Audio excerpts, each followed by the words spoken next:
Hola, buenas noches, ya estamos aquí. Todo un nuevo cargamento de temas de misterios aterrizan aquí en Radio Nacional de España. Nuestro viaje, 2 ediciones, 4 horas intensas que estarán hasta las 4. Las 3 en las Islas Canarias comienzan en el fin de semana de la radio española y para todos nosotros un placer estar aquí juntos. Y para hoy llega un misterio que siempre nos ha llamado la atención. Esta es una pequeña pista. Empezó a los 8 años. Me abducen desde los 9 años. Entonces, creí que eran sueños.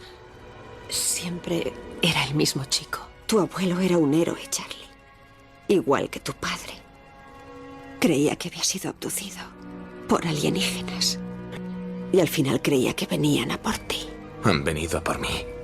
¿Has sido abducido por ellos? Ya sé que no hay ninguna razón lógica para que me creas. Así que voy a conseguir pruebas. Y te demostraré a ti y a todo el que me escuche que no estoy loco. Esas son unas pequeñas pistas de lo que vamos a hacer hoy. Presentar a nuestro invitado, Miguel Pedrero. Buenas noches. Hola, ¿qué tal, Miguel? Muy buenas. Qué placer que estés con nosotros. Igualmente, ya sabes. En esta segunda edición de Los Primeritos Siempre Invitados, compañero, miembro del equipo del Espacio en Blanco, redactor de Año Cero, escritor, director de una... ¿Director eres o codirector o...? Sí, codirector de una editorial que se llama Cidonia, que da el 5% de los beneficios a proyectos de ayuda humanitaria. El 5% del precio de cada libro. Del precio de cada libro, no de los beneficios. Está muy bien. Tu tema, has venido algunas otras veces al programa a hablar de ovnis. ¿Por qué abducciones? Bueno, pues es quizás dentro del fenómeno ovni, en su momento, como en el tema de los contactados, quizás es el fenómeno que más, o al menos eso es lo que pensaba yo en su momento, con el que más nos podríamos acercar a comprender qué se esconde detrás del enigma ovni, ¿no? Eso pensaba en su momento, y quizás ya no pienso eso, ¿no? Pero desde luego sí que es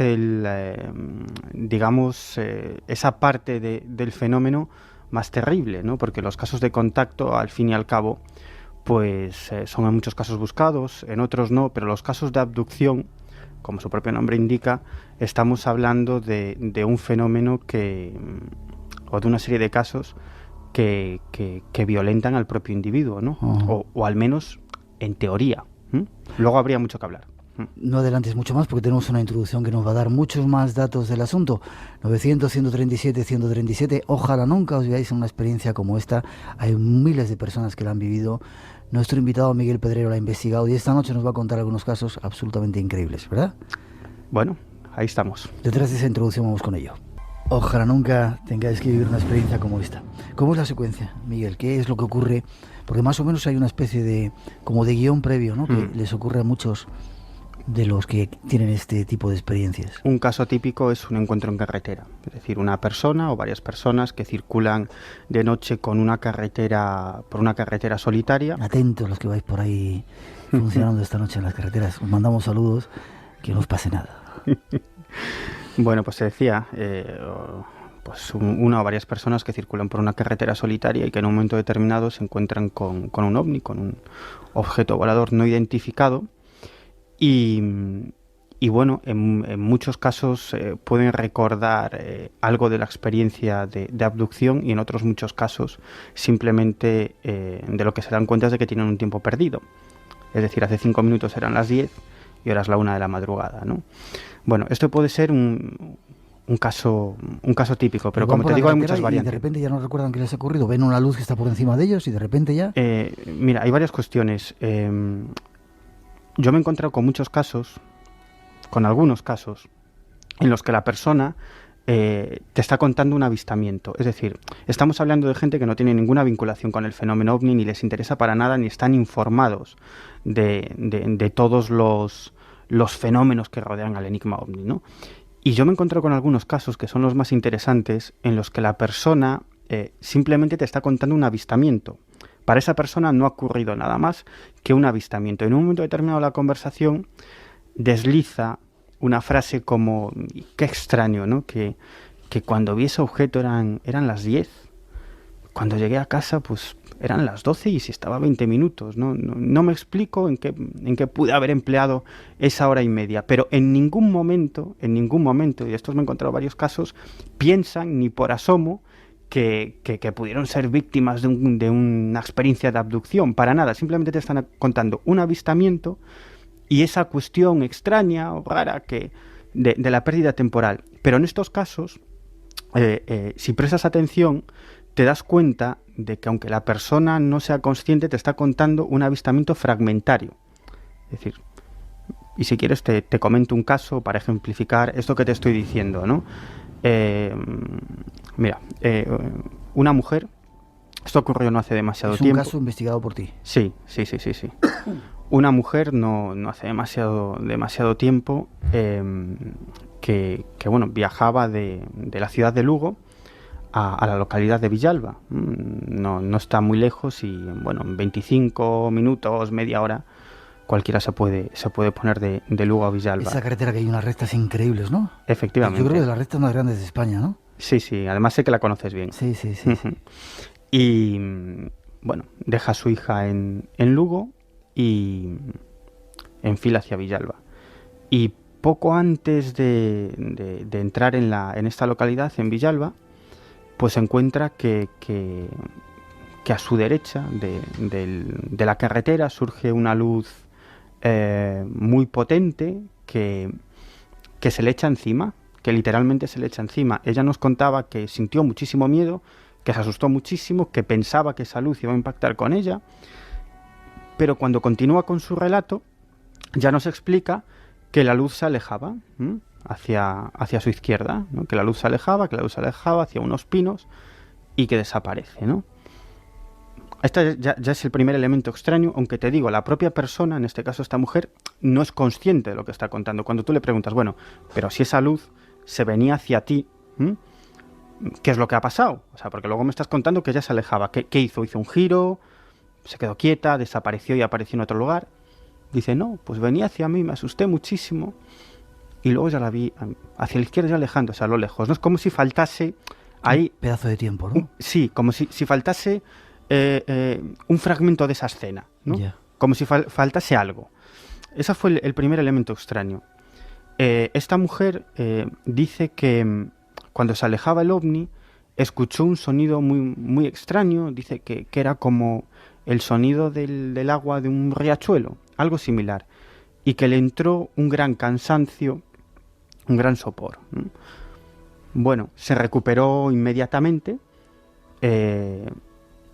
siguió conduciendo y llegó a su casa en Villalba, aparcó el coche y cuando abre la puerta y va a descender del automóvil se da cuenta de que no puede mantener el equilibrio. En ningún momento sentía mareos, ni náuseas, ni nada parecido. Simplemente que no podía mantener el equilibrio. Como puede, agarrándose a una barandilla, estaba muy cerca del portal, llama al portal, estaba su hijo en casa, le cuenta que se encuentra mal, su hijo le ayuda a subir a casa, están en la casa, en el salón, un espacio de tiempo, 15 minutos, 20 minutos, el hijo se asusta y dice, bueno, pues vámonos al centro de salud, ¿no? El centro de salud, además, curiosamente, estaba muy cerca de su casa. Bueno, allí van, tal. Además tenemos el parte de entrada, el documento de entrada en el centro de salud eran las 12 menos cuarto. Que esto es otra cuestión que nos dejó caer, ¿no? La cuestión del tiempo, ¿no? Dice, no tiene sentido. Si a las 9 salí de Lugo, ¿cómo puede ser que yo entrase a las 12 menos cuarto en urgencias? Si todo el proceso no me pudo llevar, pero como muchísimo más de una hora, ¿no? Es decir, que tiene como hora y media o más de hora y media que no sabe lo que ocurre. En el centro de salud no entienden lo que le pasa y dicen que no están preparados para, que necesita un chequeo, un estudio más concreto y la envían al hospital de Lugo, ¿no? A Lugo, donde tienen más medios, le hacen todo tipo de pruebas.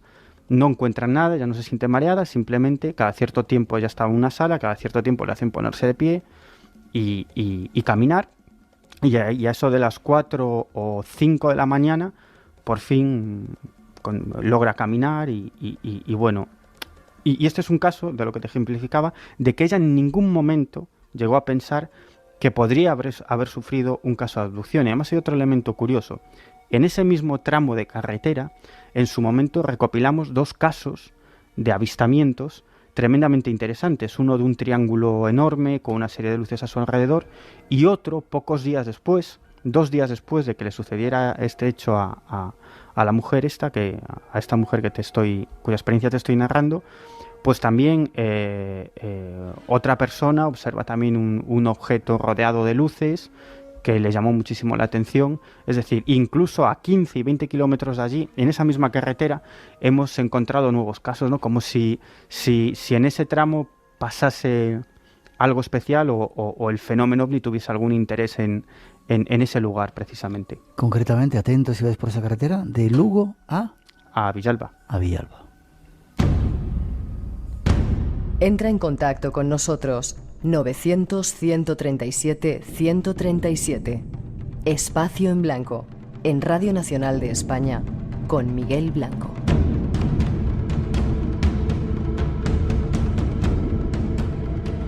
Aprovechar esta noche, tenemos más compañeros que están atendiendo las líneas telefónicas, así que aprovechad para entrar en ese concurso, preguntar o contar vuestra experiencia. Esto es Radio Nacional de España.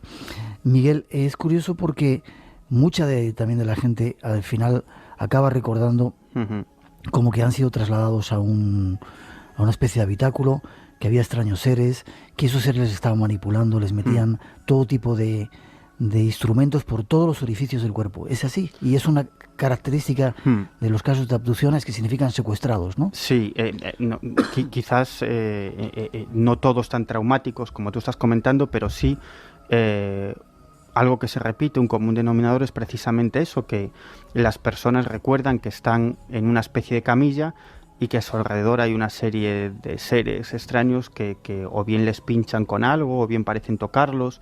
Es decir, lo que semeja a una especie de exploración médica, ¿no? Algo similar. En muchas ocasiones estas personas que tienen un avistamiento y un periodo de tiempo perdido, un missing time, recuperan estos recuerdos a través de la hipnosis, ¿no? Es algo tremendamente polémico porque en una sesión hipnótica no tienen por qué salir los, entre comillas, verdaderos recuerdos, ¿no? Sino que ahí se mezclan muchas cosas, tus esperanzas, tus miedos, tus expectativas, el contexto sociocultural en el que te mueves. Es decir, que no es tan sencillo como hipnotizar a una persona y trasladarlo a ese momento en el que sucedió la abducción para que recuerde algo, ¿no? Sino que es algo mucho más complejo, y que si en algún momento se lleva a cabo con algún abducido, con algún presunto abducido, este tipo de hipnosis para recuperar esos recuerdos, tiene que hacerlo una persona muy especializada, ¿no? Y que sepa muy bien qué se trae entre manos, porque tú, si estás haciendo una regresión a alguien y te dice ve una luz y tú le preguntas cómo es la nave, ya la has fastidiado, porque a partir de ahí entran muchas cosas. Entonces hay que ser muy cuidadoso, ¿no? en eso. Pero hay otros casos que yo creo que son quizás más interesantes, en los que la propia persona, con el paso del tiempo, va recordando fragmentos de esa experiencia. En sueños, como me contaban algunas de estas personas, decían que le venían a veces como flashes, que podían estar en la universidad, o tomándose un café con unos amigos, o paseando, y de pronto sentían como un flash en su cerebro y recordaban algo o un fragmento de esa experiencia. Yo me he encontrado con algún caso de una persona que nunca ha querido someterse a ningún tipo de regresión hipnótica, y que durante 20 años fue poco a poco recordando escenas de esa experiencia, y todavía no tiene la experiencia concreta. Y luego en los casos de abducción hay algo muy interesante, ¿no? Que es el aspecto de los supuestos extraterrestres, ¿no? Es la imagen típica del extraterrestre que todos tenemos, que es ese ser pequeño, de una cabeza enorme en forma de pera invertida, una boca minúscula, 2 orificios a modo de nariz y unos ojos almendrados, negros, enormes, ¿no? No son los guapos, altos, rubios, sino los pequeñitos más inquietantes, ¿no? Sí, y que yo creo que a cualquier persona de la calle que no tenga ningún interés por estas temáticas le preguntas cómo son los extraterrestres, y es muy probable que la mayoría de ellos te respondan con esta figura, ¿no? Hoy en día quizás no tiene tanto valor que alguien te diga que ha visto un extraterrestre con esta forma y tal, pero en su momento sí, sobre todo cuando empieza el boom de las abducciones, ¿no? Ya antes sucedieron casos, ¿no? Pero en los 80, mediados de los 80 se publica... Sí, espera, eso lo vamos a hablar en la segunda parte. Otra pregunta te hago y hablamos de ese libro, si quieres.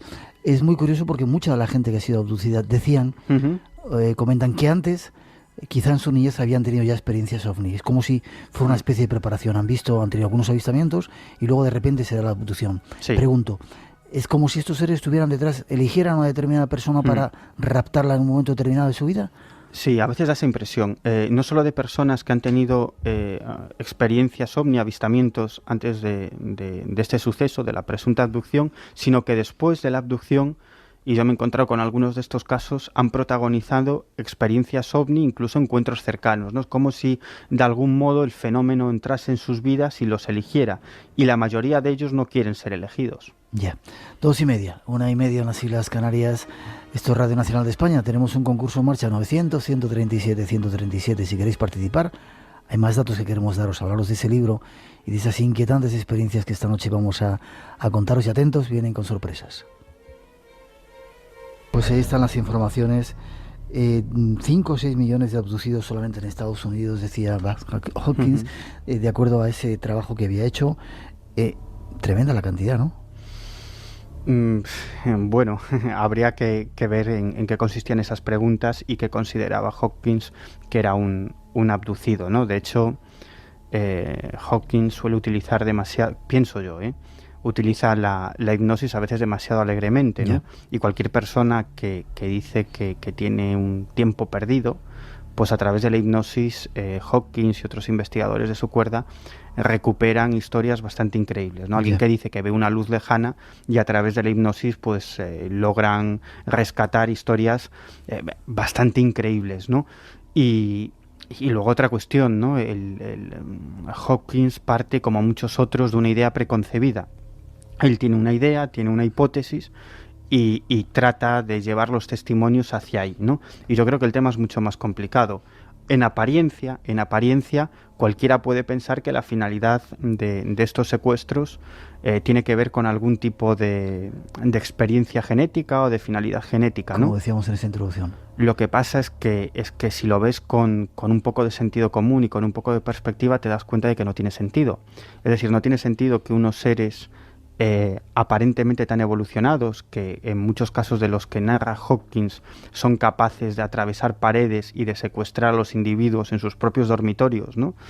Y llevarlos a naves luminosas encima de sus casas. Es decir, estamos hablando de cosas muy increíbles y no tiene mucho sentido que unos seres, una civilización extraterrestre que tenga la capacidad tecnológica de hacer eso, luego cuando quieren extraer sangre a la persona usen una jeringuilla, o cuando quieren arrancarle pelo lo hagan de forma que les cause dolor, ¿no? No tiene sentido que les hagan pues por ejemplo, como hay infinidad de testimonios, ¿no?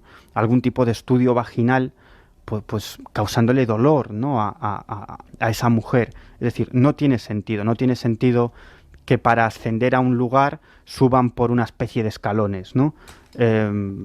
No tiene sentido, es decir, algo no casa, ¿no? Algo no casa. Déjame te pregunto también, decía este informe, y hay muchas experiencias de gente que ha sido abducida y que tienen luego lo que llaman implantes de extraños aparatos en la oreja, algunas partes del cuerpo. ¿Es cierto esto? ¿Está verificado?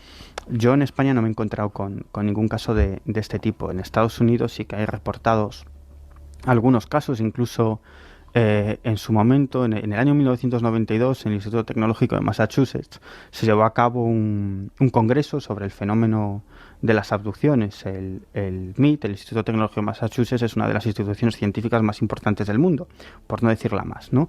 Y bueno, allí varios investigadores, algunos de ellos científicos, llevaron algunos supuestos implantes a los que se realizaron algún estudio, pero lo cierto es que no hubo nada concluyente, ¿no? Sí, en apariencia parecía algo extraño, pero semejaba que era algo a medio camino entre algo biológico, algo natural, y que parecía también artificial en en algunas de sus formas o en algún aspecto, pero desde luego nada concluyente. Sí es cierto que sí se han logrado extraer implantes a algunas personas, a algunos abducidos. Eso sí es verdad. Pero personas, muchas de esas personas que decían haber sido abducidos, pero no por extraterrestres, sino por Otro tipo de seres. otro tipo de seres más terrestres. Lo ¿no? vamos a hablar en la tercera parte del programa. Vamos a algunos casos, algunos de esos casos que tú has investigado de primera mano. Cuéntanos. Quizá el de Tui. Sí, este es muy interesante porque como te comentaba antes, es uno de estos casos en los que la persona poco a poco va recordando esas experiencias, ¿no? Sucede en el año 1989, en verano. El testigo, que llamaremos Juan Ramón, pues bueno, había salido con su tío en el coche, habían ido a las afueras de esta localidad, de Tui, a lavar el coche. Y bueno, poco después regresaron al pueblo, ¿no? Y en un momento determinado, en una zona, en una carretera no muy lejana de esta localidad de Tui, ven que de un terraplén sale un objeto luminoso de forma circular enorme, ¿no? Enorme, que se sitúa sobre la carretera. El tío de este chico, que es el que iba conduciendo para el automóvil, abre la puerta para ver con más detenimiento aquello y le dice a su sobrino, dice: no salgas del coche, pero él no hace caso, abre la puerta de su lado, del asiento del copiloto, y sale también. Entonces los dos se quedan mirando hacia lo alto, y luego él me cuenta que el siguiente recuerdo que tiene es que se ve ascendiendo por una rampa de luz hacia el objeto, que va con el cuerpo hacia adelante, el torso hacia adelante, piernas y brazos hacia atrás, cabeza también hacia atrás, y que aunque se intentaba mover no podía, solamente podía mover la cabeza a un lado y a otro. Como aspirado por un rayo de luz. Sí, y que al mirar hacia su izquierda, creo recordar que era hacia su izquierda, observa a su tío ascendiendo en la misma posición, a su lado, ¿no? A partir de aquí, lo siguiente que le viene a la memoria es que están los dos otra vez junto al coche, con las puertas abiertas, y ya no hay rastro del ovni. Bueno, se miran sorprendidos, se montan en el coche, continúa su trayecto, y al llegar a casa su familia estaba muy alarmada porque habían pasado más de 2 horas, ¿no? Que no sabían dónde estaban, que los estaban buscando, que pensaban que les había pasado algo, y las consiguientes riñas. Ellos simplemente dijeron que se habían entretenido, no quisieron contar esta historia en ningún momento. Y este chico, con el paso de los años, comenzó a recordar, él me decía, en sueños y a veces en flashes, escenas de esa experiencia. Él decía que se veía en una camilla y a su alrededor una serie de pequeños seres, y cuya descripción es la típica: pequeños, cabeza almendrada, ojos, cabeza en forma de pera invertida, ojos almendrados enormes, y que poco a poco iba recordando más, ¿no? Que parecían tocarle, que en un momento creyó ver a un ser muy diferente a estos, alto, bueno, y poco a poco iba recordando, ¿no? Pero desde luego no más elementos. Y esta persona sí que protagonizó varias experiencias, varios avistamientos de ovnis, alguno muy espectacular. ¿Tiempo después? Tiempo después, sí, incluso años después. Y ahí queda el caso, no se quiso someter a ninguna sesión de regresión. En un principio sí quería, luego, bueno, perdió un poco el interés, en fin. Espacio en Blanco. Tu cita con lo desconocido. En Radio Nacional de España. Con Miguel Blanco. 2:40, 1:40 en las Islas Canarias, en directo aquí en Radio Nacional de España. Hay más casos de esta extraña experiencia que está ocurriendo incluso en nuestro país y que la mayoría de las veces no hay explicación. Simplemente son los hechos y no se puede sacar más datos, ¿no, Miguel? No, desde luego que no. En el fondo estamos trabajando con testimonios de personas. Ya. Ahora, cuando es muy fácil negarlo todo, ¿no? Es decir, si le quieres buscar a todo una explicación lógica y racional, se lo puedes encontrar.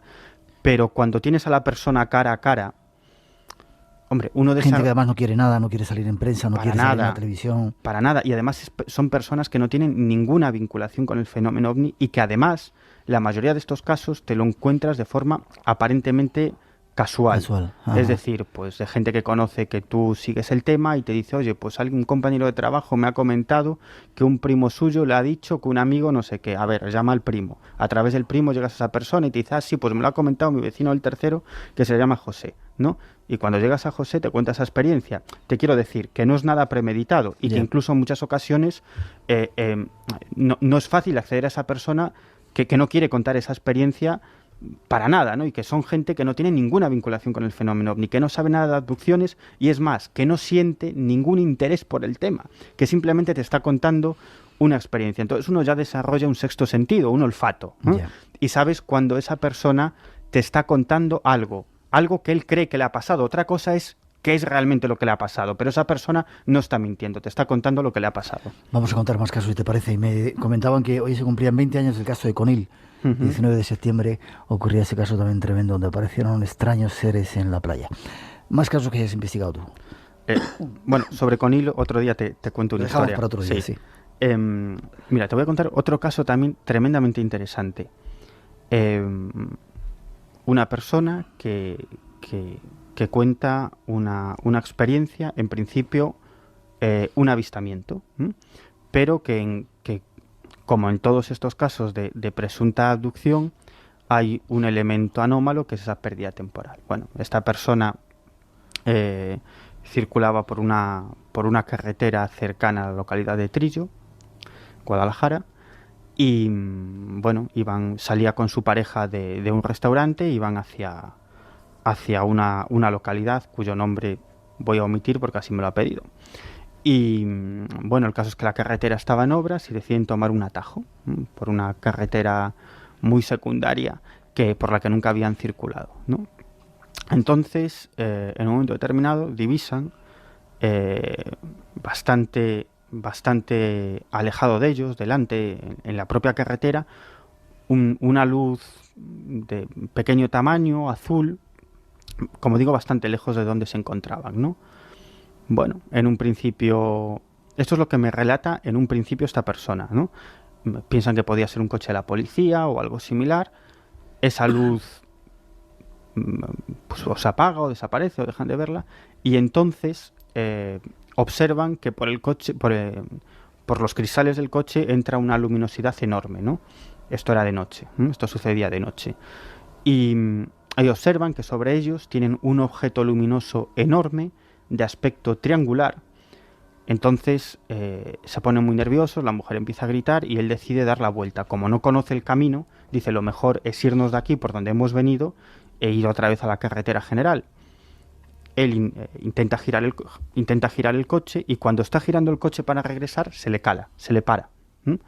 Él intenta encender el coche, no puede, la mujer está muy asustada, él sigue intentando encender el coche no enciende, hasta que finalmente el ovni se aleja y arranca de nuevo. Bueno, el caso es que llegan a casa muy asustados, pero la sorpresa es cuando entran en la cocina y se dan cuenta de que tienen una pérdida temporal pues de 2 horas, ¿no? Que no saben lo que ha sucedido. Dicen, joder, si a tal hora hemos salido del restaurante y no hemos pasado más de media hora en la carretera, no tiene sentido, ¿no? ¿Qué es lo que ha pasado, no? Este hombre dice que esa noche no durmió, que estaba muy asustado y que meses después y todavía en la actualidad dice que muchas veces se despertaba de noche con ganas, él me lo describía así de forma un tanto coloquial, de matar a alguien. Es decir, como si tuvieras una gran rabia contenida y quisieras, y una gran, quizás miedo o violencia, ¿no? Bueno, el caso es que estaba muy interesado en someterse a una regresión hipnótica para ver qué recordaba. Bueno, así lo hacemos, lo llevamos a un hipnólogo que además llevó la sesión bastante bien. Además, una persona que tenía conocimientos de estos temas, sabía bien cómo llevar la sesión sin meter la pata. Algo que, por cierto, es muy complicado, ¿eh? Y entonces aquí la historia ya cambia. Entonces, a mí cuando me cuenta esta historia, la apariencia es que me estaba contando un relato fragmentario, lo que te decía antes. Es decir, que no tenía demasiado sentido. Cuando se somete a esa regresión hipnótica, él cuenta otra historia. Primero, un elemento muy curioso. Él dice que cuando se meten por esa carretera secundaria, vio una liebre e intentó atropellarla. Esto para él es una marca de veracidad, porque dice, es cierto, ese día antes de la experiencia pasó eso, pero no me acordaba, ¿no? No me acordaba. Además, como es un elemento marginal que nada tiene que ver con la experiencia, lo había dejado de lado. Pero luego al salir de la regresión dijo, es cierto, ese día vi una liebre y por la broma pues intenté atropellarla. En ese momento era cazador. Curiosamente, después de la experiencia dejó de cazar, odiaba la caza. Bueno, entonces sí que ven el pilotito azul. Hasta ahí la experiencia coincide, pero luego ya no coincide, porque lo que narra en la regresión es que el coche se le para, deja de funcionar, las luces se apagan, pero con la inercia sigue avanzando un tramo, hasta que finalmente se queda parado. El pilotito ese azul era simplemente lo que parecía que era la parte central de un objeto enorme que estaba parado en la carretera, frente a ellos. Ellos se quedan frente a ese objeto oscuro que no tenía ninguna luz, excepto esta pequeña luz central, y él lo que cuenta es que el coche empieza a temblar. El coche empieza a temblar, incluso, fíjate qué interesante, emplea una frase que luego él no sabe por qué él ha empleado ni qué quiere decir. Él dice que todo empieza a vibrar y que es una especie de vibración celular. Luego nos explica por qué ha dicho esa frase, ¿no? Y que el coche, a la vez que vibraba, avanzaba hacia el objeto, ¿no? Entonces, en la regresión dice, ahí dentro hay seres, ¿no? Hay alguien, ¿no? Nos observan, no quiero saber más. El hipnólogo intenta en 3 ocasiones llevarlo, que continúe con el relato, pero él se niega. Dice que tiene miedo, que no quiere ver nada más, que quiere salir de ahí, que dentro hay presencias, que tiene mucho miedo, que hay presencias y que quiere salir de ahí. Entonces, el hipnólogo le dice, vale, vamos al siguiente paso, ¿no? A donde quieras, ¿no? Vale, pasamos de esto, ¿no? Y lo siguiente que cuenta es que nota que está otra vez en el coche, pero que el coche pasa por un tremendo bache, ¿no? La impresión que da, tal como lo cuenta, es que parece de película, pero que el coche cae de cierta altura. Eso semeja, él dice, como si de pronto el coche que está parado pasa por un gran bache, ¿no? Luego al salir de la regresión piensa y dice, coño, si es que parece como si hubiera caído de arriba. Como si hubiera caído de arriba. Entonces, es en ese momento cuando observa, al caer, la luminosidad, el objeto triangular encima de él, él arranca con el coche y el objeto desaparece. Ahí ves que en apariencia me estaba contando la primera vez un relato fragmentario y que luego a través de la hipnosis parece que tenía más sentido. Se va encajando. 2:49, 1:49 las Islas Canarias. ¿Has visto la cantidad de preguntas que nos van llegando? Bien. Tenemos para hacer 5 o 6 programas. Pero yo quiero dar todavía un paso más en esta historia y luego al final tratamos de sacar conclusiones. Hay una tercera introducción que ofrecen nuestros compañeros. Insistimos que si queréis preguntar, contar vuestra experiencia o participar en nuestro concurso, 900-137-137 es nuestro teléfono, y os invito a escuchar esta información. Ahí está un paso más en esta historia, quizá ya implicándolo, como decías antes, en cuestiones más terrestres, ¿no? Uh-huh. Déjame que diga antes, John Lilly fue un investigador que estuvo haciendo prácticas con el LSD, que inventó la cámara de aislamiento sensorial, que es algo que a mí me encanta. De hecho, seguramente la semana que viene voy a de nuevo a hacer una experiencia en esa cámara de aislamiento sensorial. Y parece ser que algunos gobiernos utilizaban ese tipo de cosas con algunos... Cuéntame la historia. Es decir, ¿puede haber secuestros producidos por terrestres? Sí. ¿Sí? Sí. ¿Hay pruebas de ello? Sí. ¿Hay pruebas de que se les implantan cosas a los terrestres por parte de terrestres? Sí, sí, claro. E incluso en varias ocasiones, en un par de ocasiones, estas personas se sometieron a operaciones para extraerles este implante. Mira, sobre esto hay cantidad de información. El libro del que hablabais en la introducción, MILABS, es apasionante, ¿no? Pero luego han surgido muchísimas informaciones. No sé cuántas horas tenemos para esto, es que esto daría para... Nos quedan 5 minutos Vale. para hacer la primera, o sea que tienes que ser Mira, breve. pues te voy a dar una pincelada. La semana que viene, la siguiente, sigues viniendo y sigues contándonos cosas. Una pincelada. Mira, te voy a dar una pincelada. En el año 1996, el gobierno de los Estados Unidos puso en marcha una comisión para estudiar los casos en los que se había experimentado sin su consentimiento con civiles por parte del ejército de los Estados Unidos sobre temas de radiaciones, de radioactividad, ¿no? Es decir, personas que fueron sometidas a radiaciones y que sin su consentimiento en colegios, hospitales, etcétera, ¿no? Esto es algo que salió a la luz, cuyos informes fueron desclasificados y estas personas se unieron en asociaciones. En el año 1996 se creó una comisión y entonces el presidente de los Estados Unidos, Bill Clinton, en su segundo mandato, pidió perdón públicamente a los ciudadanos norteamericanos por esos experimentos que se habían llevado a cabo y prometió que nunca jamás eso volvería a pasar. Cuéntame, o sea, trato de aclarar. Sí.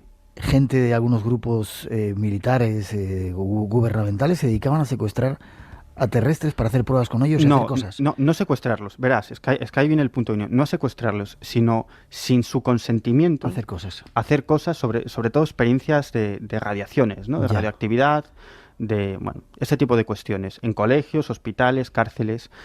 Lo curioso es que varias de esas personas que fueron sometidas a esos experimentos sin su consentimiento y fueron a declarar ante esta comisión, dijeron también que habían sido sometidos a experiencias de control mental, que incluían estos tanques de aislamiento, de los que hablabas, tanques de aislamiento sensorial, todo tipo de pruebas de control mental con electrodos, drogas, etcétera.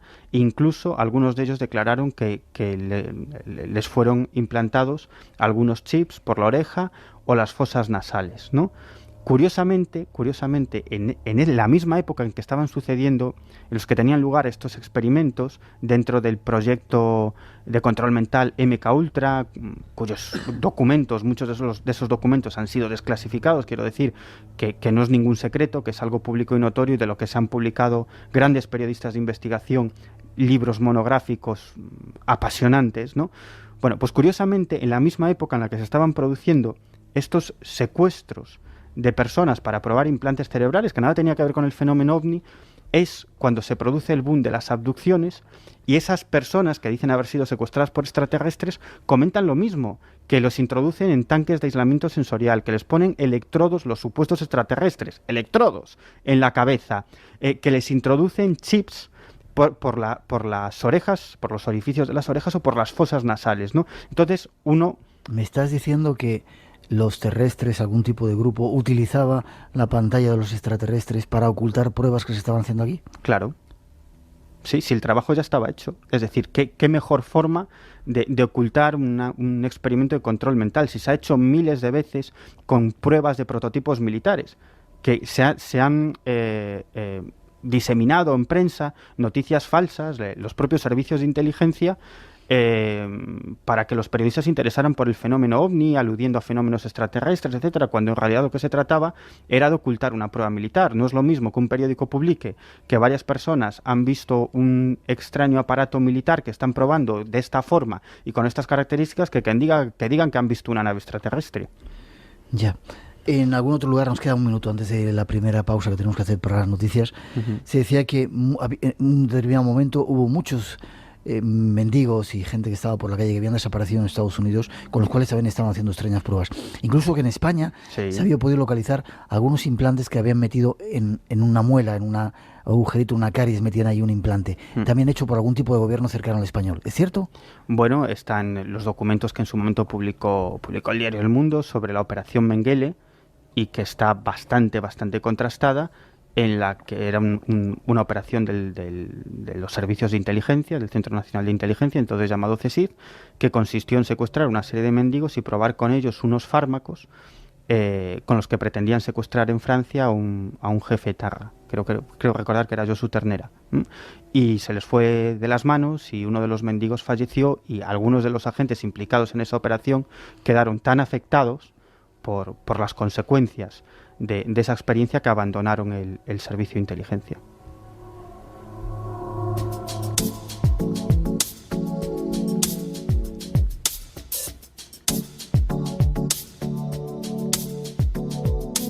Una mínima pausa para las noticias. Llegan los 10 de las 3, las 2 en las Islas Canarias. Os dejamos con la información y enseguida regresamos. Recordad que tenemos nuestro concurso en marcha, 900-137-137, y que mañana haremos un programa en directo cara al público en la Plaza de la Lealtad. Buscar el estudio móvil de Radio Nacional de España, el único programa de misterio que sale a la calle. Millones de personas van a estar ahí y nosotros queremos que veáis de cerca lo que es el espacio en blanco. Anthony Blay, Eric Frateni, entre otros, van a estar ahí y seguramente os va a asombrar. Entrada gratuita, buscarnos, va a ser un placer estar juntos. En un momento regresamos después de las noticias, tenemos todavía mucho que contaros, no os vayáis. 3 y 6, 2 y 6 en las Islas Canarias, y ya lo están anunciando nuestros compañeros. Recordar mañana esa cita, Plaza de la Lealtad, buscarnos por ahí, va a ser un pedazo de programa y queremos veros entre toda esa maraña, millones de personas que están en la calle. Queremos estar junto a vosotros realizando el espacio en blanco con nuestros invitados especiales. Miguel, a puntito de terminar, tenemos otros temas ahí esperando. Hay un montón de preguntas, o sea que te emplazo para venir y sobre todo contar otras experiencias que tú has tenido y que has investigado. Preguntan si las películas Intrusos y Comunión están basadas en hechos reales. Bueno, sí, están basadas en libros que supuestamente narran hechos reales. ¿Existe contacto entre los extraterrestres y gobiernos? ¿Sabes algo? Yo no lo creo. ¿No lo crees? No. ¿No? No. ¿Hay resultados analíticos de esos supuestos implantes que dejan esos seres extraterrestres o se ha analizado alguno de ellos? Sí, comentaba antes lo de la reunión del MIT, pero desde mi punto de vista ninguno son concluyentes de nada. Ya. Vamos a tratar de sacar conclusiones. Por un lado, tú has estado contando, hemos estado narrando experiencias de abducciones en Galicia y en otros lugares donde aparentemente, el individuo se veía también, era sacado del coche, etcétera, etcétera.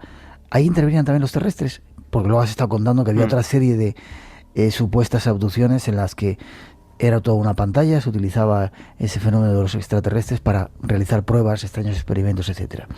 En los casos que tú has investigado, ¿crees que también estaban detrás seres humanos o era otro tipo de fenómeno?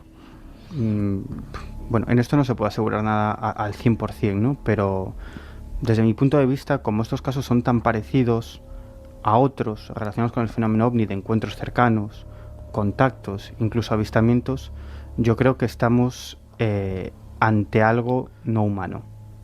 ¿Ante algo no humano? Sí, no creo que al menos los casos que yo he tocado tengan algo que ver con esto de las abducciones militares, las que comentábamos antes, ¿no?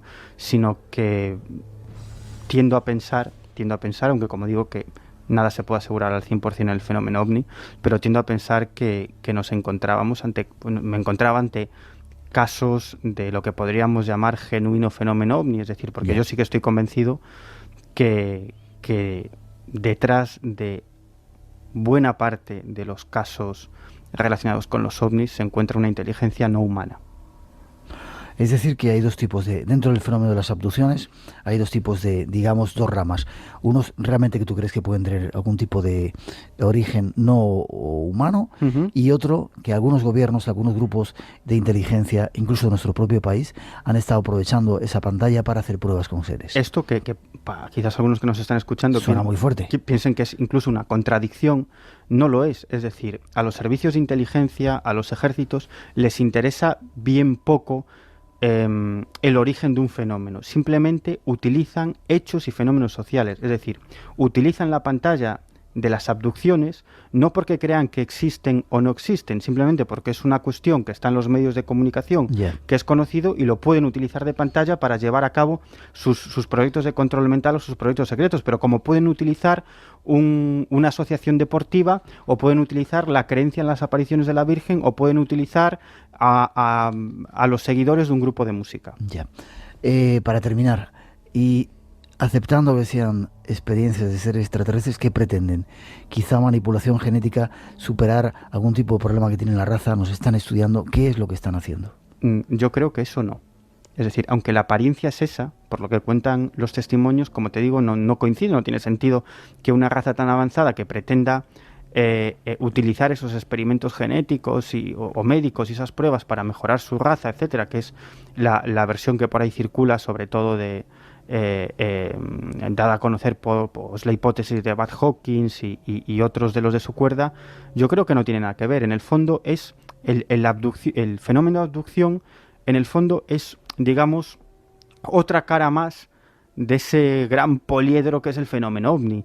Y en el fondo todo es apariencia. En los casos de contactos, de encuentros cercanos, cuando profundizas en los casos te das cuenta que es como una especie de show, como una especie de teatrillo, pero que el fondo es muchísimo más profundo. Como te digo, no tiene sentido que una raza tan avanzada utilice jeringuillas para... Sin embargo, esa gente que tú has entrevistado han vivido una experiencia real, no se están inventando, no están alucinando, algo han vivido. Yo pienso que sí, que ellos, al menos ellos creen que han vivido esa experiencia. Y yo no tengo por qué dudar de ello.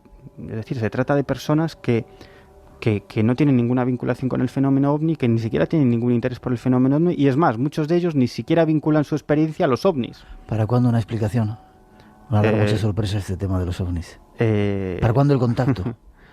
Bueno, yo estoy convencido de que contactos ya se han producido, pero mira, algún día tendríamos que hablar en serio de qué sabemos en la actualidad, qué sabemos hoy en día sobre el fenómeno ovni, sobre su origen, modo de actuación y finalidades. Y te digo que es mucho más interesante, muchísimo más interesante que seres extraterrestres que vengan aquí a asustarnos y a recoger muestras de la Tierra. No, es algo mucho más profundo y mucho más interesante.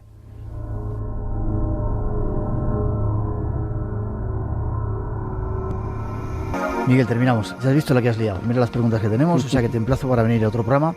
Y si la gente quiere contarte algún caso, alguna experiencia, puede hacerlo a través de algún email o algún contacto. Sí. Atentos, tomar lápiz y papel, y si queréis ponernos en contacto con un auténtico investigador serio de estos temas, que luego al final no se moja mucho porque es gallego y nunca sabe si sube o baja, pero por lo menos lo investiga seriamente y escucha. ¿Dónde pueden mandarte?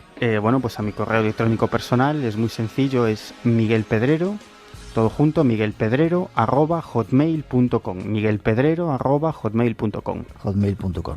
Te seguiremos leyendo en la revista y seguiremos tus investigaciones y te emplazo a seguir. Tienes que venir para contestar estas preguntas, ¿vale? Venga, aquí estaré. miguelpedrero@hotmail.com por si queréis contarle algo. Un placer como siempre haberte tenido y te invito a que sigas con nosotros porque nos vamos hasta Argentina para seguir hablando de ovnis, ¿vale? Venga, muy bien, Miguel. Muchas gracias. Y del sábado al domingo, de 2 a 4, en Radio Nacional de España.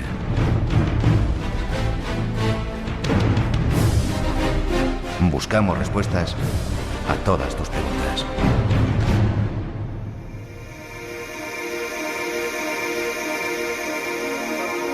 A las 3:14, 2:14, nos vamos a daros más informaciones. Tienen que ver con extraterrestres y están en un punto muy caliente del planeta donde ahí pasan muchas extrañas historias. Capilla del Monte, nos vamos a Argentina para hablar con Jorge Suárez. Buenas noches, don Jorge. Hola, Miguelito, ¿cómo estás? Un gusto. ¿Cómo me gusta que me llames Miguelito? ¿Cómo me gusta? Yo te tengo mimoso. Sí, además estoy mimoso ahora, que estoy medio griposo, ¿sabes? De aquí he hecho polvo y estoy mimoso. La estáis liando ya, ¿verdad, Jorge? Como casi siempre en estas fechas. Sí, por supuesto que sí. ¿Nuevo congreso en Argentina? Sí, vamos a cumplir 10 años de aquel congreso en que tú participaste, junto con el amigo Enrique de Vicente, ¿quién más? Javier Sierra. Sí. Bueno, toda esa gente que vino de España en aquel congreso. Manuel Carballal estuvo también. Maravilloso que hicimos. Qué bonita experiencia. Iniciando la actividad de Congreso del CIO, ¿no? O sea que este año es un aniversario y te digo que yo estaba escuchando recién al colega Miguel Pedro y es cierto que de alguna manera nosotros hemos estado abandonando el tema del fenómeno de por sí y someternos a reflexiones mucho más profundas, ¿no? Y toda la actividad que hay de investigación en el mundo y esta cumbre exopolítica que se ha hecho en Barcelona, creo que nos debemos plantear replantear, y esto lo hablamos alguna vez con el bueno de Juan José Benítez, de replantearnos un poco la forma, ¿no? De la investigación y no estar tan pendiente del fenómeno, porque en lo personal creo que es una realidad, ya no es un fenómeno, ¿no? Ya, muchas cosas están pasando, parece que van a pasar muchas más, hay que estar atento. Y vosotros cada año os empeñáis en tener un montón de personas ahí, ¿verdad? Sí, por supuesto, inclusive lo que estamos pretendiendo, salvando todas las distancias, imitar un poco la filosofía de esa cumbre de Barcelona, instalando acá en el Cono Sur esa visión de la exopolítica, ¿no? Que creo que es la puerta definitiva de apertura a una realidad diferente, Para eso hemos convocado, y con la aceptación ya del astronauta norteamericano Brian Olieri, que estuvo en Barcelona. ¿Va a estar con vosotros, Brian? Sí, un coronel todavía en actividad del equipo de investigación de Uruguay, un hombre que habla de todos los expedientes secretos que tiene su gobierno. Estamos en vías de concretar la visita del contactado más creíble en toda esta historia, que es don Enrique Castillo Rincón. ¿De dónde es?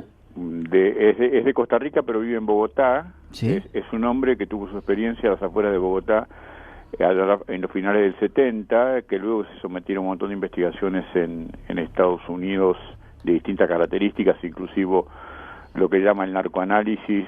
Se comprobó que era cierto que había estado 8 horas a bordo de una nave no humana ahí a las afueras de Bogotá, donde después vino un libro que se llama hoy OVNIs, la gran arbolada humana, ¿no? Además, algunos colegas argentinos, estamos detrás del doctor Steven Greer, que sabemos que es un hombre muy ocupado, el hombre del proyecto de clasificación de Estados Unidos, que también estuvo en la cumbre de Barcelona. En fin, la idea, como siempre, Miguelito, es tratar de transmitirle a la gente la mejor información y dejarle la posibilidad de que piense, ¿no? Nosotros no queremos convencer a nadie. Ya. Lo que le hacemos es transmitir la información, y cada uno después sabrá lo que hace con ella. Y me decía Jorge y Luz y algunas de las personas que se están trabajando en la organización del CIO que quieren que vayamos un avión entero de españoles para allá. Exactamente. Hace rato que lo estamos amenazando eso, ¿no, Miguel? Ya me encantaría a mí, ya me encantaría. Sí, por supuesto. De hecho, lanzamos la idea, es decir, pueden asistir cualquier persona de cualquier parte del mundo, ¿verdad? Sí, por supuesto que sí. Nosotros tenemos una fuerte conexión que, como respuesta a nuestra actividad en Colombia también anual, donde hacemos encuentros, tratando de movilizar a la gente y fundamentalmente que conozca algo que tú conoces y que lo caminaste y que una vez casi me mataste. Y te hice caminar, ¿cómo me acuerdo de eso? Este famoso Cerro Uritorco. Espera que lo contemos a los oyentes. Él no había estado por allí y yo cometí la equivocación de llevarle y eso casi se quedó por el camino. Pero salimos del Cerro Uritorco. No, pero lo disfrutamos mucho con Manolito Carballar y sí. El amigo Virginio Sánchez Osejo, una persona que lo quiero muchísimo.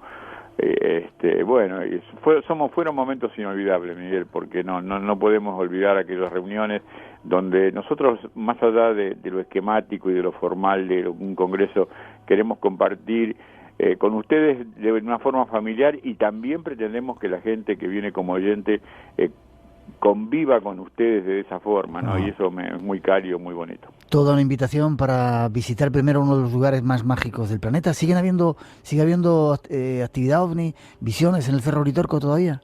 Sí, mira, y por suerte nosotros tenemos esa estación rastreadora que alguna vez le transmitimos a tu audiencia, que es una cámara apuntada al Cerro Uritorco a las 24 horas del día, que se puede ver por internet, y está captando un promedio de 3 objetos voladores no identificados por día, no simplemente luces, no objetos de distintas conformaciones, con aspecto sólido, que son investigados por la misma cámara y por un sistema de programas de computación donde establecen que de mínima no es nada que haya podido desarrollar nuestra tecnología aeroespacial o aeronáutica que conozcamos, ¿no? Sabemos que hay algunos proyectos que desconocemos y se pueden confundir, pero Jorge, hay muchísima actividad. Es de locos eso, ¿eh? Tres diarios.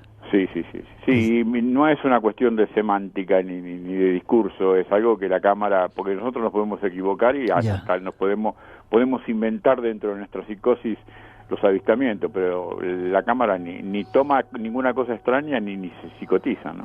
Capilla del Monte, esa es la cita. Cerro Uritorco, uno de los lugares más increíbles del planeta. A lo mejor organizamos ese avión y nos vamos para allá. Enseguida vamos a decir fechas y forma de contacto. Y además un misterio añadido, la ciudad de Gers. Hablan de que en ese lugar hay una ciudad subterránea, todo un misterio más. Y ahí se encontró el bastón de mando, que es otra historia que seguiremos contando. Jorge, te cuento para terminar que estamos reactivando un proyecto de recuperación que está muy bien encaminado, y ojalá recobremos esa pieza que ha sido declarada de Patrimonio Cultural de Capilla del Monte, porque sus poseedores auténticos fueron los comechingones, ¿no? Ya sabes que me habían hecho a mí el depositario en Europa del bastón de mando. No lo sabía. Sí, pues me hicieron el depositario en Europa del bastón de mando. Fechas de ese congreso y forma de contacto. 6, 7 y 8 de noviembre. 6, 7 y 8 de noviembre. Es un fin de semana. Capilla del Monte, Argentina. toda la información está en nuestra página, sí, www.ciouritorco.org, y ahí mismo están este nuevo sistema informativo que ha establecido el CIO, que es nuestro programa informativo diario, de lunes a viernes a las 23 horas.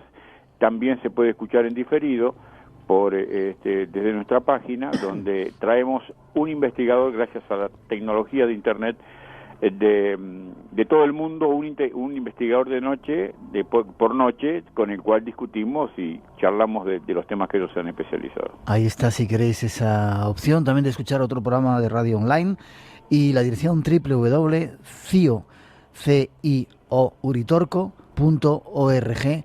¿Hay mucha gente ya interesada? Mira, desde que comenzamos nuestro programa, nuestra página, que bueno, es muy modesta, muy humilde, pero con muy buena información, ha llegado a un ingreso de 1.000 personas diarias, cosa que nos ha llevado ya a una cifra cercana a las 200.000 personas como visitantes, ¿no? Qué bien, os lo merecéis. Vamos a ver si podemos juntar ese avión y vamos ahí 6, 7 y 8 de noviembre, Capilla del Monte, en Argentina, solamente por daros un abrazo, merecerá la pena, y sobre todo también por estar con toda esa gente. Gracias, Jorge, se Miguel, te quiere. un saludo para toda tu audiencia. Hay mucha gente que se ha contactado con nosotros después que hablamos contigo y seguimos manteniendo una fecunda relación de amigos, y bueno, una vez más se demuestra la tremenda audiencia que tú tienes, Miguel, te lo agradezco. Sabes que muchas veces te dije, tienes que volver a la radio, y bueno, con mucha alegría vemos que estás y con muchísima audiencia. Gracias a Dios hemos vuelto a casa, a Radio Nacional de España. Fuerte abrazo, nos vemos pronto. Un abrazo, Jorge, para ti y para todo tu equipo y para la audiencia. Gracias, hasta pronto. Hasta pronto. Más informaciones, ahí os va.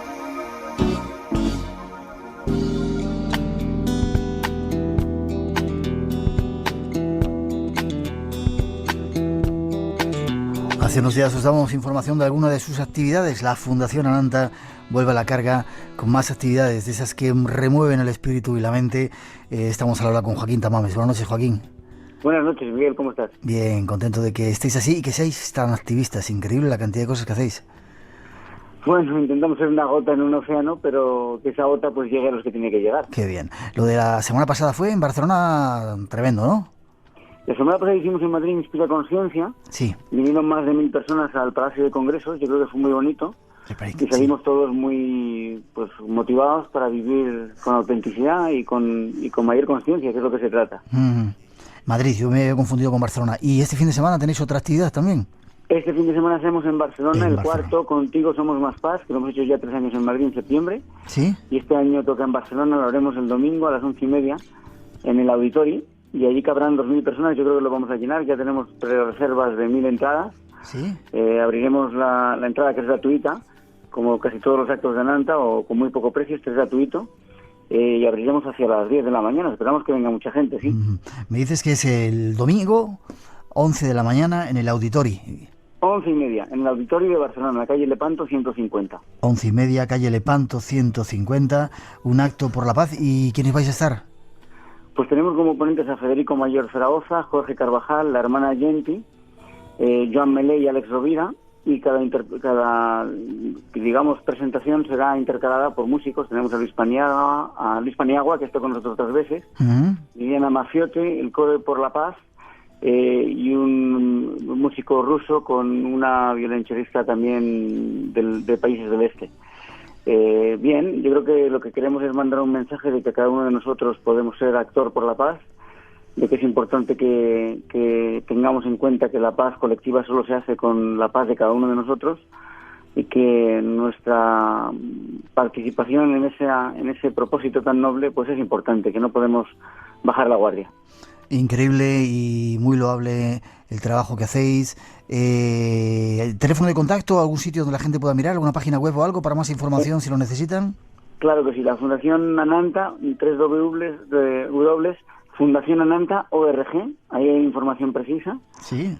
Con los links al blog que hemos creado y a otras webs donde se habla del evento.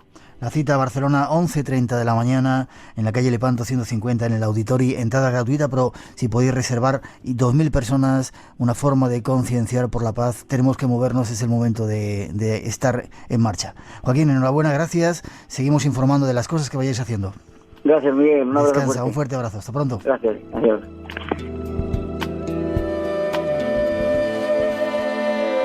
3:26, eran más informaciones de actos que se están haciendo. 2:26 en las Islas Canarias.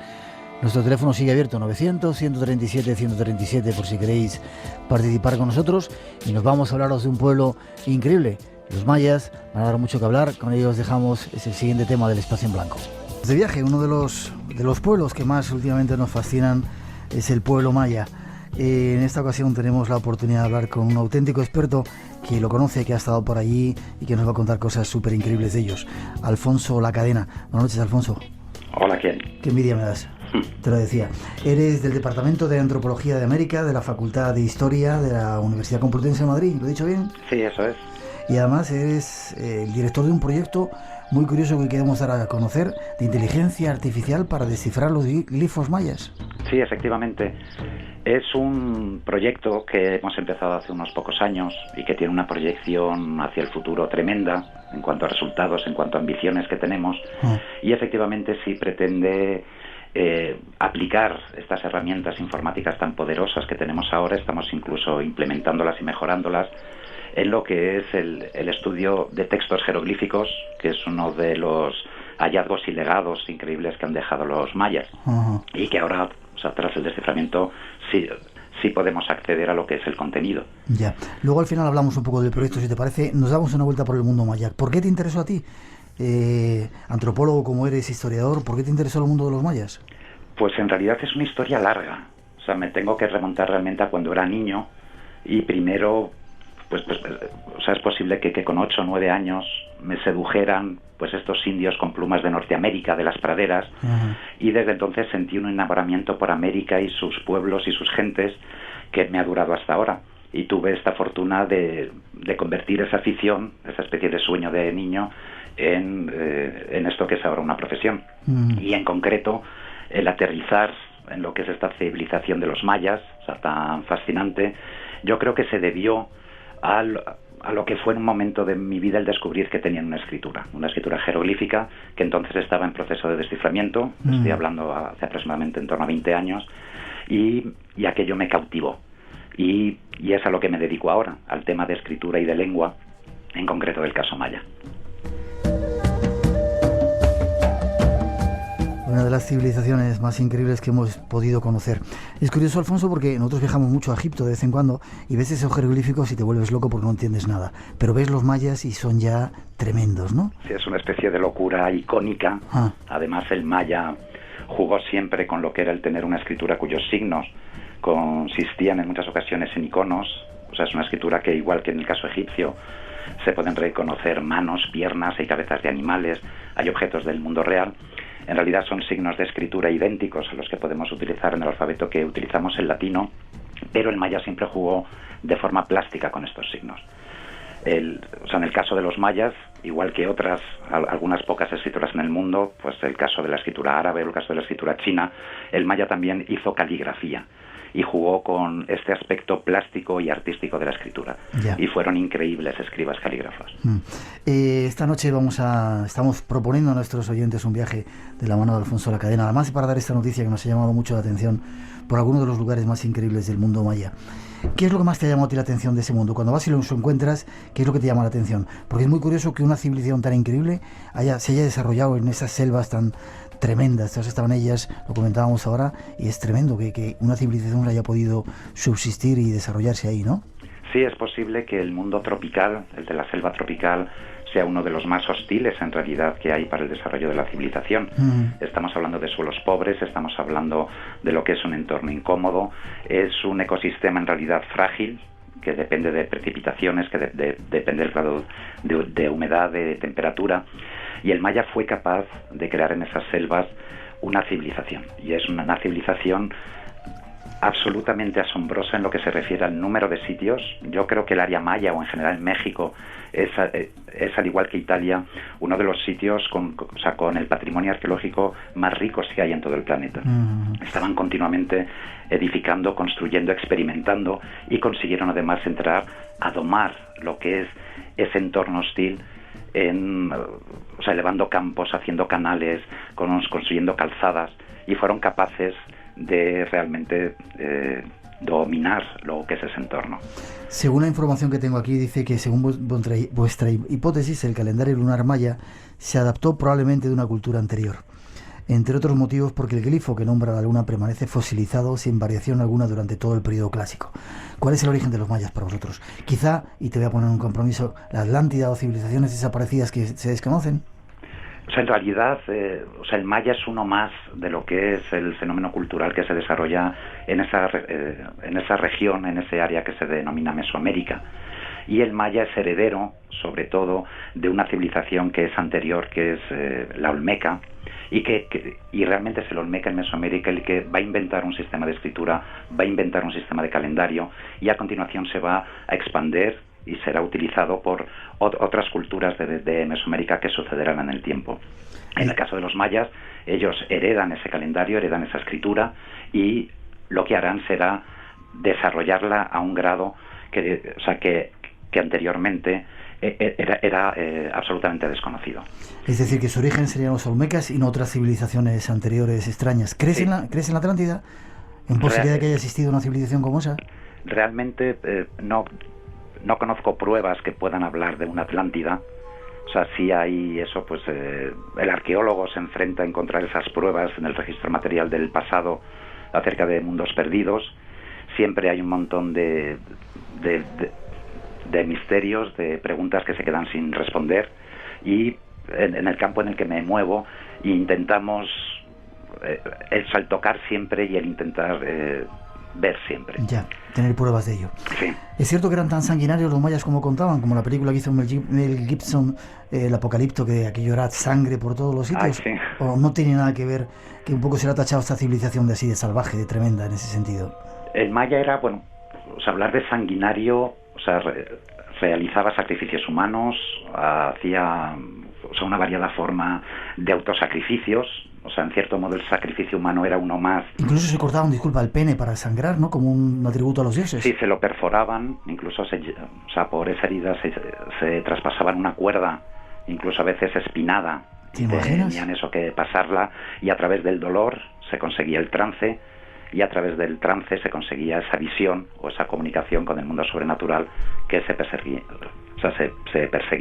En el caso de los hombres era el pene, en el caso de la mujer se atravesaba la punta de la lengua, igual con una cuerda espinosa, y además había otras formas de autosacrificio y de piedad. El maya es sanguinario en el sentido de que era piadoso, y podemos entenderlo así. En cuanto a la película de Mel Gibson, Apocalipto, creo que fue una pena que se centrara únicamente en eso y que al final, hubiera estas salpicaduras de sangre ahí en la platea, y en realidad a lo mejor alguna gente oscureció lo que era el haber ofrecido otro tipo de discurso, otro tipo de película que hubiera realmente ofrecido lo que es el maya en su esplendor, con unas habilidades y aptitudes intelectuales increíbles, con un arte fascinante, con un mundo, eso que pudieron crear en ese contexto selvático, y que aún es realmente de admiración.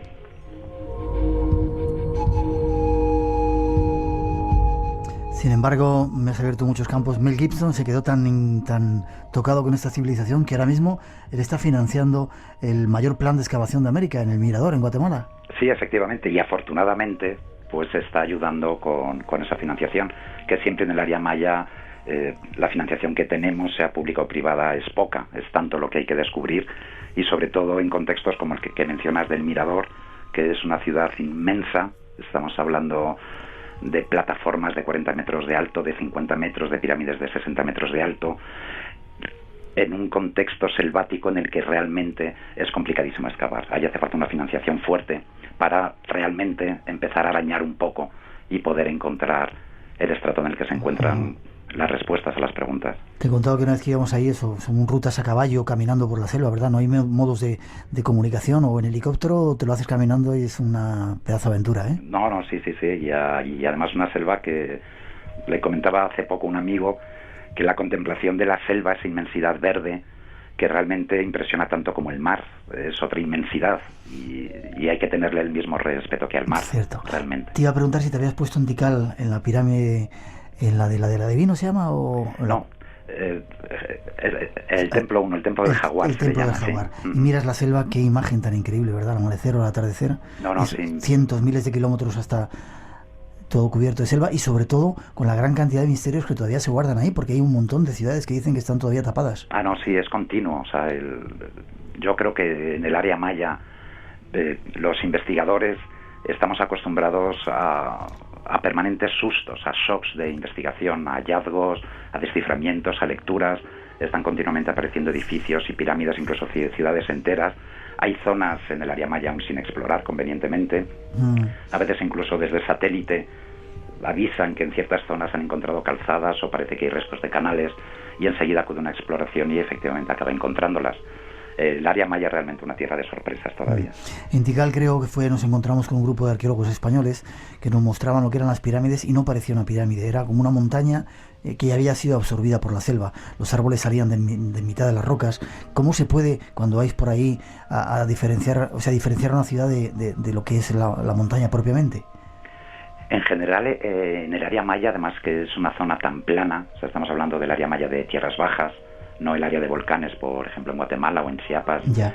En realidad, cualquier cerro, cualquier accidente del terreno, uno puede sospechar que es un resto cultural, que ese cerro o esa aparente colina en realidad está escondiendo una pirámide o está escondiendo un palacio antiguo. Y es increíble, efectivamente, el cómo a lo largo del tiempo una selva ha podido cubrir y devorar literalmente lo que son esos restos. A veces sorprenden incluso que hay árboles cuyas raíces están abrazando estelas con inscripciones. A veces incluso el árbol hay que respetarlo porque el edificio se mantiene en pie, porque en realidad está siendo sujetado ya por la selva. ¿Por qué desaparecieron? ¿Por qué de repente esa civilización desapareció del lugar y parece que unos cuantos se escondieron, los indios lacandones y los demás? Esa es la gran pregunta, y que aún espera la gran respuesta. En realidad sigue siendo un misterio.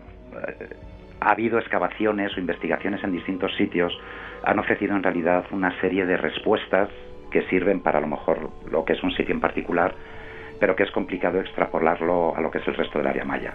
Por ejemplo, en el área de Copán, en Honduras, ahí han hablado los arqueólogos de una catástrofe ecológica. Efectivamente se prueba con análisis de polen que a lo largo del tiempo el crecimiento de la ciudad, el crecimiento urbano, empezó a desforestar lo que es el entorno arbóreo, y al final acabó produciendo lo que es el empobrecimiento del suelo, el barrido de la lluvia, y entonces allí se habla de catástrofe absolutamente ecológica. Incluso análisis a los restos óseos de los habitantes de Copán hablan de enfermedades, de problemas de alimentación, pero lo que es esa respuesta o ese modelo explicativo no sirve, por ejemplo, para lo que es a lo mejor el centro del Petén en Guatemala. Allí se ha propuesto, o parece que lo que hubo fue una serie de guerras que se convirtieron ya en un mal endémico en esa región y que acabaron también empobreciendo y haciendo inviable lo que era una forma urbana en ese lugar. Pero si bien hubo un colapso de lo que es, o lo que entendemos la cultura clásica es eso de los mayas, sí, sin embargo es interesante ver que el maya aún vive, y en Guatemala, en México, en Honduras todavía, en Belice, y es uno de los pueblos realmente más adaptativos que ha habido, y es un milagro aún el poderles encontrar y el poderles estudiar. Otra pregunta más, ¿cómo fueron capaces de llegar a medir tan increíblemente el tiempo, a seguir la ruta de la luna, de Venus, del Sol? ¿Cómo lo hicieron? Un pueblo teóricamente perdido ahí en esas selvas. ¿De dónde le sacaron ese saber? Es otro de los asombros que tienen los mayas. O sea, en realidad, sí tienen un calendario que a la hora, por ejemplo, de compararlo al nuestro, pues se habla que el cálculo que hicieron de lo que sería el año trópico en cuanto a duración es más exacto que el nuestro. En parte ellos utilizaron otra estrategia, o sea, sabemos, por ejemplo, que el año no acaba en un número exacto de días, por eso tenemos que intercalar un bisiesto cada 4 años, que tampoco es exacto, ese cuarto de día aproximado que se produce de más cada 4 años. Y entonces el maya lo que hizo fue jugar con ciclos grandes. Él jamás utilizó fracciones, pero era consciente de ese tipo y conjunto de desajustes que se producían, por ejemplo, en el calendario. Y entonces el maya jugó con enteros, es una matemática de enteros realmente avanzada, y proyectó ciclos hacia el futuro, de forma que el calendario, en sentido amplio, siempre era perfecto, y él estaba continuamente ajustándose. Ya. ¿Qué piensas de las profecías mayas? Del 2012 y todo eso que se nos avecina. Es un tema apasionante, incluso el hecho de la existencia de este conjunto de profecías, eso en el mundo maya, que hemos empezado a descubrirlo ya en el periodo clásico. Hay inscripciones del siglo VII, del siglo VIII, que ya están escribiendo una serie de profecías, y es un género que incluso va a llegar a la colonia, incluso hasta ahora. Hay el elemento profético, ese intento de pasear y de caminar el tiempo hacia el futuro. El maya fue el dominador del tiempo y caminó hacia el pasado en forma de mitos y hacia el futuro en forma de profecías, y ha dejado un cuerpo de textos que es complicado en cuanto a interpretación. Ahí entramos con firmeza desde la filología, intentando entender el sentido exacto de los textos, hacer hermeneumática de los textos, y además junto a las profecías está este hecho, que es que ahora en unos pocos años va a acabar un ciclo grande del calendario maya, y es lo que ha preocupado a algunas personas y está estos últimos años recibiendo atención realmente. Este fin de ciclo es equivalente en el fondo a nuestro milenio, una cosa así. Sabemos al llegar al año 1000, que también en Europa, utilizando el calendario cristiano, hubo un cierto tipo de nerviosismo, había flagelantes, había gente que pensaba que se iba a acabar el mundo. Estos cambios siempre de ciclos y de calendarios, antropológicamente, acostumbran a provocar un cierto tipo de miedo, de sazón en el ser humano. Y siempre el ser humano intenta conjurarlo, intenta explicarlo, intenta controlarlo. Y en realidad está ocurriendo eso ahora. Pero en realidad el maya tampoco pensaba que se fuera a acabar el mundo al acabar este ciclo. Estamos hablando de un ciclo enorme de 13 bactunes, estamos hablando de un ciclo que engloba miles de años. En el fondo el tiempo del maya clásico es el tiempo en el que estamos ahora, es ese mismo ciclo, y justo acaba ahora el Bactún 13 y empieza otro ciclo. Pero en realidad el maya sí pensaba que el tiempo continuaba, y pensamos que esto es así porque el maya hizo proyecciones hacia el futuro que caen después de esta fecha, y entonces en ese sentido sí pensamos que el maya antiguo no creía que fuera a acabar el calendario. Él piensa además que el calendario es cíclico, no tiene ni principio ni fin, y que a un ciclo sucede otro ciclo. Esto es una cuestión interesante.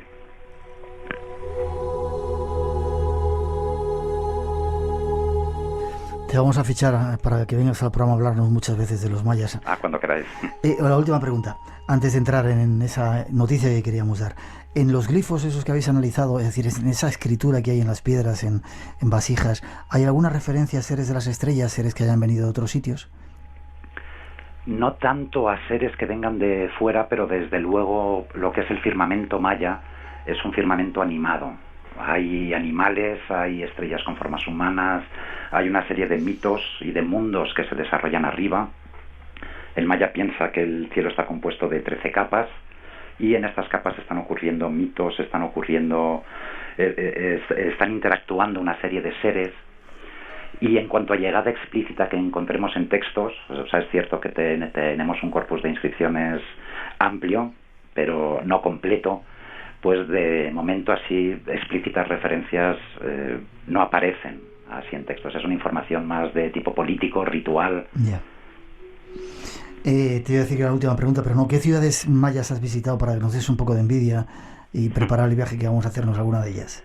¿Y qué te han llamado la atención? ¿Tikal has estado en Palenque? Sí, he estado en Tikal, evidentemente en Palenque, en Toniná, en Chiapas, Toniná. Es una ciudad que recomiendo mucho, Sí. esta de Toniná. Estuvimos hace poco tiempo allí nosotros también en Sí, Toniná. es una gran acrópolis en un cerro y con un programa de escultura arquitectónica tremendo, de cautivos atados, de frisos de prisioneros, y el mensaje de poder político de la ciudad aún está vivo y uno se estremece cuando está atravesando esos frisos y viendo esas imágenes.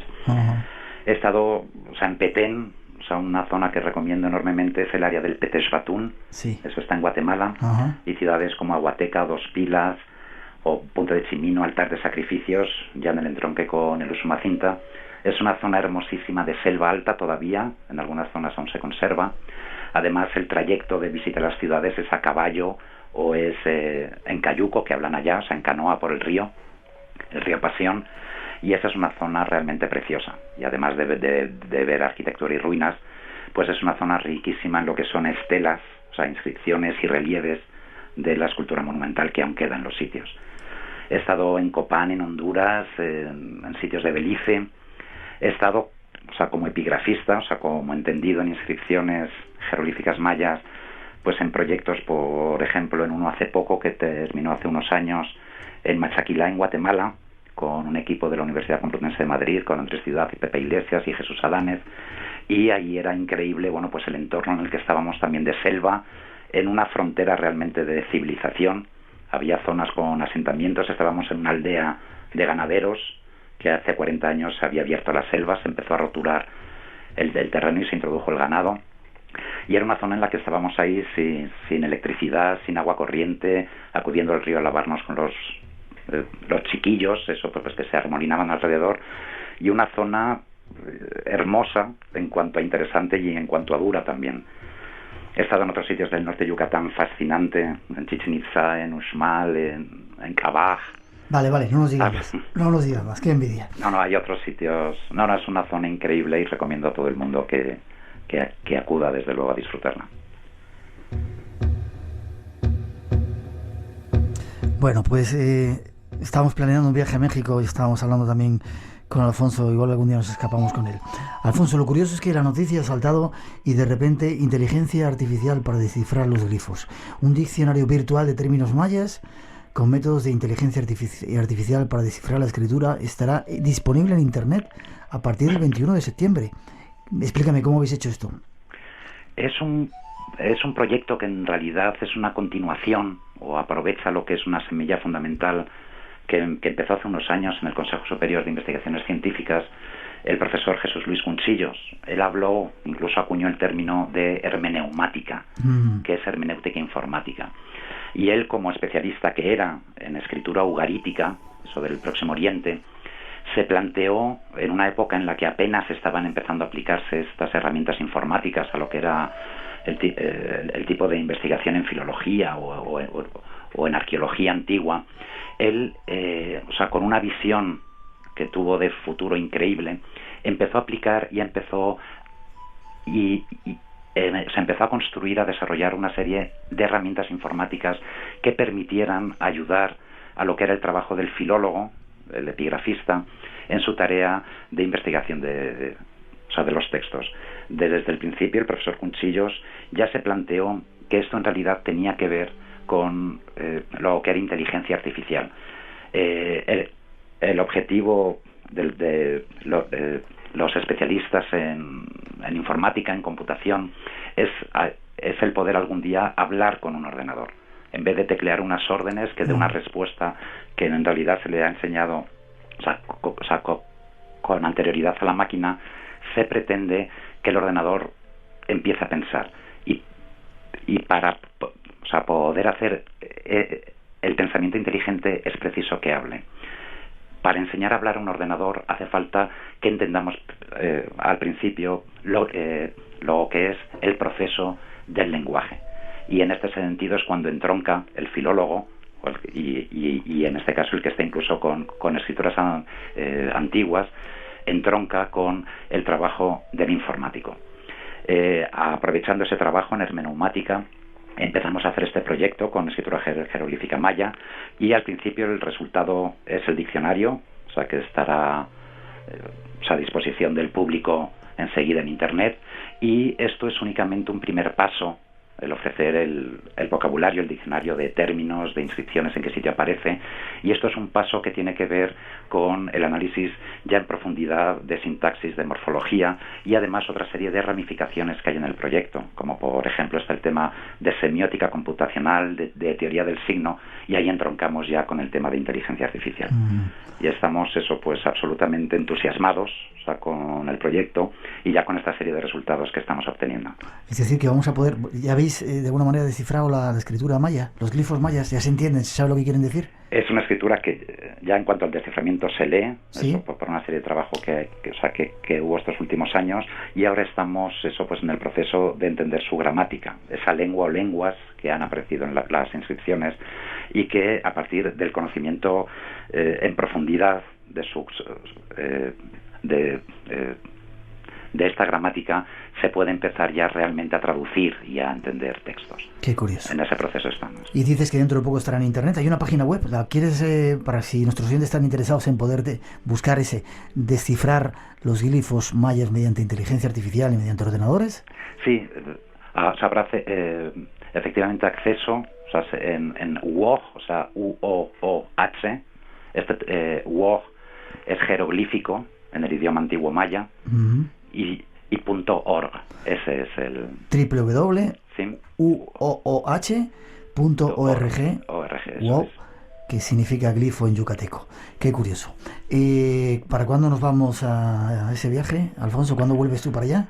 Pues espero ir el próximo junio y julio. ¿Sí? Ojalá pudiera ser antes, pero hay compromisos aquí en la universidad con las clases, pero allí nos podemos encontrar. ¿Y a qué parte vas? Pues iré seguramente al norte de Yucatán.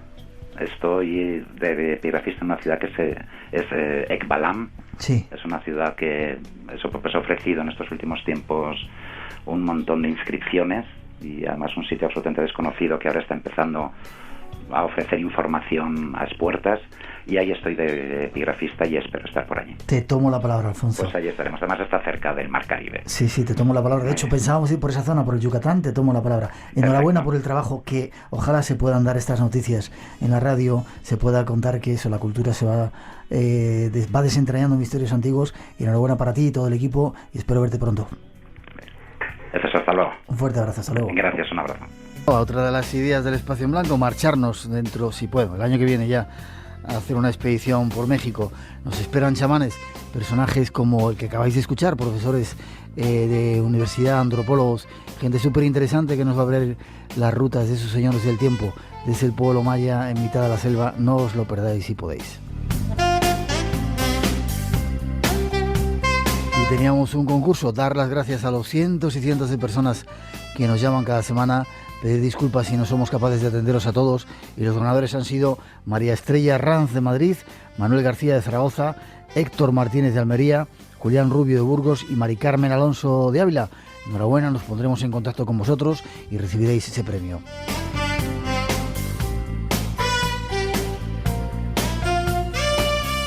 Y por hoy nos vamos, 2 intensas horas terminan aquí, llegarán noticias de las 4 las 3 en las Islas Canarias, un poco de descanso y mañana volvemos a la carga. Os esperamos a todos en la Plaza de la Lealtad, en esa actividad que hace el Ayuntamiento de Madrid. La noche en blanco estará el Espacio en Blanco. Buscar en la Plaza de la Lealtad, cerca de el Hotel Ritz y la fuente de la Bolsa de Madrid, me dicen también, y la fuente de Neptuno, buscar ese camión gigantesco de Radio Nacional, y ahí estaremos invitados de lujo, Anthony Blay, Eric Frateni y otros cuantos. No os lo perdáis porque va a ser un programa tremendo.